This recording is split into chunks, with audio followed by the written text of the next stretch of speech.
জলপাইয়ের এই আচারটা প্রথম বানিয়েছিলাম। আচারটা খেতে এত জুসি আর টেস্টি ছিল, এটা কম করে বানালে বসবে না, একটু বেশি করেই বানাতে হবে। এই জন্য জলপাই আগে থেকে পরিষ্কার করে ধুয়ে ছুরি দিয়ে এভাবে করে কেচে নিচ্ছি। সেম কাজটা কিন্তু আপনারা চাইলে দা দিয়েও করতে পারেন, যার যেভাবে সুবিধা এরকম করে কেচে নিতে পারেন। আমি এখানে 1 কেজির মতো জলপাই কেচে নিয়েছি। তারপর এখানে দিয়ে দিয়েছি 1 কাপ চিনি। চিনি দিয়ে একটু নেড়ে চেড়ে কিছুক্ষণ মাখিয়ে রাখলে দেখা যাবে যেটা থেকে পানি ছাড়তে শুরু করেছে। এটা কিছুক্ষণ রেস্টে দিয়ে আমরা আচারের জন্য একটা মশলা বানিয়ে নিচ্ছি। 2টার মতো শুকনো মরিচ, 1/2 চা চামচ করে ধনিয়া, আর দিয়ে দিচ্ছি জিরা, মৌরি, 5 ফোড়ন, একটা তেজপাতা মাঝখান থেকে চিড়ে, 2 টুকরো দারচিনি আর 2 টুকরো এলাচ। এই মশলাগুলোকে চুলার আঁচ কমিয়ে হালকা ভেজে গুঁড়ো করে নেব। মশলাটা কিন্তু খুব বেশি গুঁড়ো করা যাবে না, আধো ভাঙা করে গুঁড়ো করে নিতে হবে। তারপর এভাবে চুলার আঁচ কমিয়ে মশলাটাকে মশমশে করে ভেজে নিয়েছি। এখন এটা নামিয়ে আধা ঘন্টা করে গুঁড়ো করে নিচ্ছি।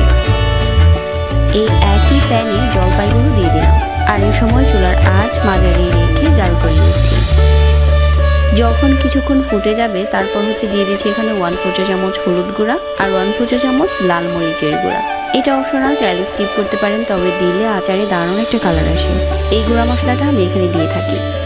এই সময় চুলার আঁচ মাঝারি রেখে শুধু জাল করে যেতে হবে। স্বাদ মতো লবণ এড করে দিচ্ছি, চাইলে এর পরিবর্তে এখানে বিট লবণও দিতে পারেন। এখন শুধু অল্প আঁচে জাল করে যাব আর এভাবে করে একটু নাড়িয়ে দিব। বেশি জোরে জোরে নাড়লে কিন্তু এগুলো ভেঙে যাবে, এই জন্য আলতো করে নেড়ে দিতে হবে। যে মশলাটা আমি আধা ঘন্টা করে গুঁড়ো করেছিলাম এই মশলাটা এখন দিয়ে দিলাম। মশলাটা দেওয়ার পর হালকা হাতে আবারও নেড়ে চেড়ে সবকিছু মিশিয়ে নিচ্ছি একবার। তো এভাবে করে চিনি শিরার উপরে যখন কিছুক্ষণ ফুটে যাবে, ওই পর্যায়ে কিন্তু জলপাই একটার সাথে আরেকটা লাগলেও ভেঙে যাবে না। এটা খুব ভালো করে নাড়াচাড়া করা যাবে, তবে প্রথমে যদি আপনি একটু বেশি করে নাড়াচাড়া করেন তাহলে কিন্তু জলপাইগুলো ভেঙে যাবে। আমি কিন্তু এটা আটি পর্যন্ত কেটে নিয়েছি। এখন শুধু মাঝারি আঁচে জাল করে যাচ্ছি, যাতে পানিটা পুরোপুরি টেনে যায়। চিনির পানিটা যখন টেনে যাবে তখন বোঝা যাবে যে আমাদের আচারটা হয়ে গেছে।